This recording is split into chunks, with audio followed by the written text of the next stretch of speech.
23장 쿠이텐 전투. 금나라와 동맹을 맺은 옹칸과 태무진은 점차 세력을 키우며 자무카와 결전을 벌이게 되었다. 쿠이텐의 벌판은 흐린 하늘 아래 싸늘한 정적이 감돌고 있었다. 건조한 대지 위로 병사들의 무거운 발소리와 갑옷이 부딪히는 쇠소리만이 들렸다. 태무진의 연합군과 자무카의 동맹군이 대치하며 병사들은 숨을 죽인 채 명령을 기다리고 있었다. 태무진은 그의 군대와 옹칸이 이끄는 커레이트족의 병력을 지휘하며 자무카의 진영을 주시했다. 저 멀리 자무카의 군대는 나이만과 타타르의 대군으로 이루어져 있었다. 병력의 규모와 무장은 태무진의 연합군보다 월등히 강력해 보였다. 자부심 넘치는 병사들의 깃발이 바람에 휘날리며 그들은 마치 승리를 예약한 듯 여유롭게 서 있었다. 데칸, 자무카가 먼저 우리 진영을 포위하려는 움직임을 보이고 있습니다. 우리 병력만으로는 힘들 것입니다. 옹칸의 참모가 침착한 듯하지만 불안한 목소리로 말했다. 그의 얼굴에는 걱정이 가득했다. 자무카의 연합군의 위력은 그만큼 압도적이었다. 태무진은 그의 말을 듣고 미소를 지으며 주위를 둘러보았다. 그의 시선이 닿을 때마다 병사들은 고개를 숙이며 두려움을 감추지 못했다. 그들은 수적으로 우세한 적과의 전투를 앞두고 압박감에 시달리고 있었다. 병력의 숫자는 중요하지 않다. 우리는 그들의 마음을 꺾으면 된다. 태무진의 목소리는 낮지만 결연한 의지가 담겨 있었다. 그의 말을 들은 젤메와 수부타이, 초노가 그의 곁으로 다가왔다. 젤메, 네가 먼저 연풍검법을 펼쳐라. 적의 측면을 흔들어 그들의 관심을 이쪽으로 돌려라. 태무진이 말했다. 젤메는 가볍게 고개를 끄덕이며 검을 뽑아 들었다. 허공에서 검을 가볍게 휘두르는 순간 바람이 그의 주위로 소용돌이치며 일렁였다. 젤메는 칼끝을 휘둘러 공중에 연풍검법의 기운을 흩뿌렸다. 연기처럼 흩어지는 검의 잔상이 바람과 함께 사라지고 그 순간 그는 자무카의 진영 측면을 향해 빠르게 돌진했다. 그의 발걸음은 바람처럼 날렵했고 적의 병사들은 당황하며 뒤로 물러섰다. 젤메의 검이 적진을 휘감고 지나가자 바람의 날카로운 기운이 병사들의 갑옷을 찢으며 그들을 쓰러뜨렸다. 적들은 눈 깜짝할 사이에 공격을 받아 비명을 지르며 쓰러졌고 연풍검법의 기운이 주변에 퍼지며 더 많은 병사들을 쓰러뜨렸다. 수부타이, 폭풍궁을 준비해라. 적들의 지휘관을 정확히 노려라. 태무진의 명령에 수부타이는 말을 타고 뒤로 물러섰다. 그는 평정을 유지하며 활을 꺼내 시위를 당겼다. 그의 시선이 자무카 진영의 중심부를 향하자 손끝에서 내공이 응축되어 화살에 전해졌다. 일월참, 수부타이가 외치자 화살은 하늘을 가르며 자무카 진영의 중심부를 향해 날아갔다. 번개처럼 빛나는 화살은 중앙 지휘소에 내리꽂혔고 폭발적인 충격이 주변을 휘감으며 적의 방어선을 허물었다. 자무카의 지휘관들이 비명을 지르며 물러섰고 그 틈에 병사들이 동요하며 흩어졌다. 이때 초노가 무형검을 휘둘렀다. 그의 검이 허공을 가르자 검의 형체는 보이지 않았지만 적들의 목숨이 하나둘 바닥에 쓰러졌다. 초노의 발걸음은 마치 그림자가 움직이는 듯하여 적들은 그가 다가오는 것도 모른 채 피를 토하며 쓰러졌다. 자무카의 병사들이 연이어 무너지는 모습을 본 자무카는 이를 악물었다. 그의 부하들이 다가오며 외쳤다. 데칸, 태무진이 저주받은 힘을 사용하는 것이 분명합니다. 병사들이 감당하지 못하고 있습니다. 자무카는 병사들을 둘러보았다. 그들의 얼굴에는 공포가 가득했다. 그때 갑자기 하늘에서 눈발이 몰아치기 시작했다. 눈보라가 몰아치며 자무카의 진영을 뒤덮었다. 차가운 바람과 날카로운 눈송이들이 얼굴을 베어내듯 휘몰아쳤고 자무카의 병사들은 눈볼에 밀려 중심을 잃고 서로 부딪히며 무너졌다. 눈보라는 마치 하늘이 내리는 천벌처럼 그들을 휩쓸었다. 하늘이 태무진의 편을 들고 있다. 누군가 외쳤고 병사들은 혼란에 빠져 도망치기 시작했다. 자무카의 진영은 순식간에 혼란에 휩싸였다. 우리가 이길 수 없어. 하늘이 우리를 버렸다. 비명이 터져 나왔다. 자무카는 깊은 한숨을 내쉬며 이 전투에서 패배를 직감했다. 모두 퇴각하라. 자무카가 크게 외쳤다. 그의 목소리가 눈보라 속에서 울렸다. 그는 나이만과 타타르 쪽의 수뇌부들을 모아 퇴각을 명령했다. 병사들이 피투성이가 된 차에 쓰러져 있는 상황에서도 그들은 목숨을 부지하기 위해 말을 타고 군중을 뚫고 나아갔다. 태무진은 자무카와 그의 수뇌부가 퇴각하는 모습을 지켜보며 차가운 미소를 지었다. 그는 손을 들어 병사들에게 그들을 쫓지 말라는 신호를 보냈다. 우리는 하늘의 뜻을 따랐을 뿐이다. 더 이상 피를 흘릴 필요는 없다.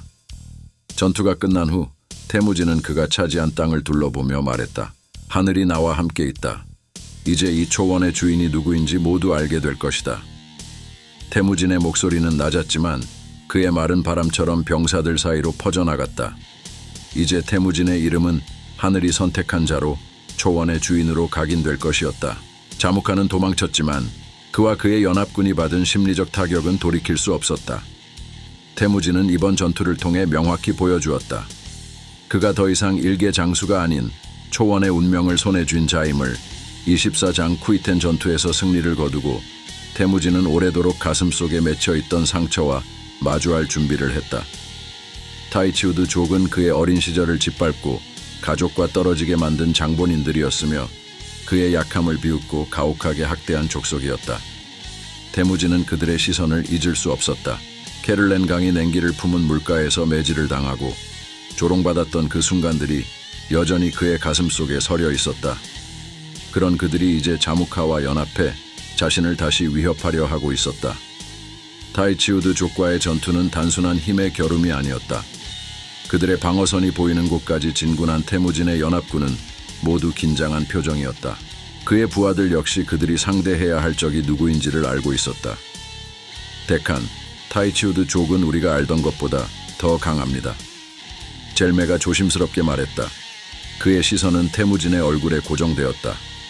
그에게 있어 태무진은 한 번도 패배를 인정하지 않은 존재였지만 오늘의 전투는 그에게도 큰 시련이 될 것임을 젤메는 알고 있었다. 태무진은 젤메의 말을 들으며 그저 묵묵히 타이치우드 족의 방어선을 바라보았다. 적진은 견고했고 수많은 병사들이 그를 응시하며 무기와 갑옷을 두른 채 준비태세를 갖추고 있었다. 그들이 들고 있는 검과 창끝이 햇빛을 반사해 반짝였다. 먼지와 피로 얼룩진 이 전장 한가운데서도 그들은 오만한 기색을 숨기지 않았다. 이들은 내가 약할 때 나를 짓밟았지. 태무진의 목소리는 낮았지만 그 안에 강렬한 복수심이 서려 있었다. 하지만 이제는 그때와 다르다. 오늘 나는 이들에게 보여줄 것이다. 내가 그 시절의 태무진이 아니란 것을. 그는 고개를 돌려 자신의 군대를 바라보았다. 병사들은 태무진의 눈빛에 이끌리듯 그의 곁에 모였다. 수부타이 초노 그리고 젤메가 그의 양옆에서 검을 빼들었다. 그들은 모두 태무진의 명령을 기다리고 있었다. 공격을 개시한다. 이 전투는 너희들의 칼과 피로 이루어진다. 타이치우드 족을 무너뜨리고 이 초원에 우리의 이름을 새겨라. 태무진의 신뢰 병사들은 일제히 진군을 시작했다. 전장이 요동쳤고 병사들이 외치는 함성 소리가 초원 전체에 울려 퍼졌다. 양측 병사들은 서로를 향해 맹렬히 돌진했다. 타이치우드 족의 병사들은 단단한 방어선을 구축한 채 태무진의 병사들을 맞이했다. 칼이 부딪히고 창이 사람의 살을 꿰뚫으며 끊임없이 피가 튀었다. 병사들은 서로의 얼굴을 인식할 겨를도 없이 앞으로 나아갔고 몇몇은 피를 토하며 쓰러졌으며 또 다른 이들은 전장의 혼란 속에서 미친 듯이 날뛰었다. 태무진은 맨 앞에서 칼을 휘두르며 적을 베어냈다. 그의 검 끝에서 적병들이 속수무책으로 쓰러졌고 그가 지나갈 때마다 피가 휘날리며 적의 방어선이 무너졌다. 젤메는 태무진의 옆에서 허공검을 펼쳤다. 그의 검은 눈에 보이지 않을 정도로 빠르게 움직였고 주변의 적들이 마치 바람에 쓸려가듯 쓰러졌다. 초노는 무용검을 펼쳐 검의 형체조차 보이지 않게 만들었다. 그가 검을 휘두를 때마다 공기를 가르며 적의 목을 베었고 적들은 정신을 차릴 새도 없이 쓰러졌다. 수부타이는 전장의 후방에서 폭풍궁을 당기며 연속으로 화살을 쏘아댔다. 그의 화살은 적의 지휘관들을 정확히 명중시키며 그들의 전열을 흐트러뜨렸다. 하지만 전투가 한참 이어지던 중 예기치 못한 일이 일어났다. 타이치우드 쪽의 한 병사가 힘껏 당긴 활시 위에서 날아간 화살이 하늘을 가르며 태무진을 향해 날아왔다. 태무진은 순간적으로 몸을 돌렸지만 화살은 그의 목을 정확히 관통했다. 데칸, 젤메가 비명을 지르며 달려들었지만 태무진의 몸은 이미 뒤로 휘청이며 땅에 쓰러지고 있었다. 그의 목에서 피가 솟구쳤고 입을 벌린 채 숨을 몰아쉬는 태무진의 얼굴에는 고통이 서려 있었다. 병사들이 놀라 그를 둘러쌌다. 모두의 시선이 태무진에게 쏠렸고 한순간 적과의 싸움을 잊은 채 당황한 얼굴로 그를 응시했다. 젤메, 멈추지 마라. 싸워라. 태무진의 목소리는 피 때문에 잘 들리지 않았다. 그는 말을 잇는 것도 힘들어 보였다. 하지만 그의 눈빛은 여전히 타오르고 있었다. 젤메는 그런 태무진의 손을 잡고 눈물을 삼켰다. 데칸, 제가 도울 것입니다. 부디 버텨주십시오.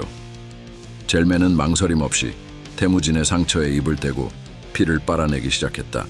쓴맛과 피 비린내가 입안을 가득 채웠지만 그는 멈추지 않았다. 젤메는 피를 빨아낸 뒤 상처에서 흘러나오는 피를 뱉어내며 다시 입을 대고 반복했다. 피와 눈물로 얼룩진 젤메의 얼굴은 고통에 찌들어 있었지만 그의 손은 단 한순간도 태무진의 몸을 놓지 않았다. 밤새도록 젤메는 태무진의 옆을 지켰다. 피가 굳어가고 그의 입술이 파랗게 질려갔지만 그는 멈추지 않았다. 마침내 태무진이 눈을 뜨자 젤메는 힘겹게 미소 지으며 그에게 말했다. 데칸, 마유주를 마시고 싶으십니까? 태무진은 간신히 고개를 끄덕였다. 그의 입술이 갈라져 있었고 목이 쉬어 제대로 말을 할 수 없었지만 그는 젤메의 눈을 보며 말했다. 그래, 마유주가 마시고 싶다. 하지만 아군 진영에는 마유주가 없었다. 모든 보급품은 이미 고갈되었고 병사들은 식수조차 부족한 상태였다. 젤메는 한참 동안 주위를 둘러보며 고민하다가 이를 악물고 갑옷을 벗었다. 그는 검과 무기를 모두 내려놓고 알몸으로 적진을 향해 걸어갔다. 타이치우드 족의 진영은 여전히 분주했다. 그들은 밤사이 진영을 강화하고 있었고 경계는 삼엄했다. 젤메는 풀숲과 어둠을 이용해 은밀히 그들의 진영 깊숙이 침투했다. 병사들의 말과 웃음소리가 들려왔다. 그는 소리 없이 그들의 텐트 사이를 지나 마유주가 보관된 곳으로 향했다. 마유주가 담긴 단지를 발견한 젤메는 그것을 조심스럽게 꺼내들고 돌아서려 했지만 그때 한 병사가 그를 발견하고 외쳤다. 누구냐? 저기다. 저기 숨어있다. 젤메는 단지를 품에 안고 몸을 돌려 달리기 시작했다. 그가 빠르게 움직일 때마다 뒤에서 화살이 쏟아졌고 병사들이 그를 쫓아왔다. 하지만 젤메는 멈추지 않았다. 그가 태무진에게 돌아가야 한다는 생각만이 그의 발걸음을 재촉했다. 온몸에 피가 나고 살이 찢어졌지만 그는 아랑곳하지 않았다. 젤메는 마침내 태무진이 누워있는 곳으로 돌아왔다. 그의 온몸은 상처투성이었고 숨이 거칠었다. 젤메는 떨리는 손으로 마유주 단지를 꺼냈다. 그의 온몸은 상처투성이었고 찢어진 피부 곳곳에서 피가 흘러내렸다. 가쁜 숨소리가 그의 가슴에서 불규칙하게 새어나왔고 아슬아슬하게 균형을 유지한 채 태무진의 곁에 무릎을 꿇었다. 마유주를 태무진의 입가로 가져가면서 젤메의 눈은 다시 태무진의 얼굴을 응시했다. 데칸, 제가 가져왔습니다. 마시십시오. 젤메의 목소리는 미세하게 떨리고 있었지만 그 안에는 희망이 담겨 있었다. 태무진은 그를 바라보았다. 그의 눈빛은 여전히 흐릿했고 피부는 사색이었지만 젤메가 건네는 마유주를 보자 그의 손이 미약하게 떨리며 움직였다. 젤메는 조심스럽게 단지를 들어 태무진의 입가로 가져갔다. 태무진은 천천히 입을 벌려 마유주를 한 모금 마셨다. 그 순간 그의 눈빛에 미약한 생기가 돌아오는 것이 보였다. 마유주의 부드러운 맛이 목을 타고 내려가면서 태무진의 호흡이 조금씩 안정을 찾아갔다. 마유주가 그의 입술을 적시고 목을 타고 흘러내릴 때 태무진의 숨소리가 조금씩 더 깊어졌다. 젤메는 조심스럽게 태무진의 머리를 받쳐주며 그가 충분히 마유주를 마실 수 있도록 도왔다. 너의 충성을 영원히 기억할 것이다. 태무진은 천천히 말했다. 그의 목소리는 여전히 힘이 없었지만 그 안에는 진심이 담겨 있었다. 태무진의 눈빛은 젤메를 바라보며 감사와 경외가 뒤섞여 있었다. 젤메, 네오는 내 가장 소중한 전사다. 내가 살아서 이 전쟁을 끝낼 수 있는 것은 너 덕분이다. 젤메는 눈물을 흘리며 고개를 숙였다. 데칸, 저는 그저 제 임무를 다했을 뿐입니다. 당신이 저희를 이끄시는 한 우리는 어떤 위기도 이겨낼 것입니다. 구독과 좋아요 꾹!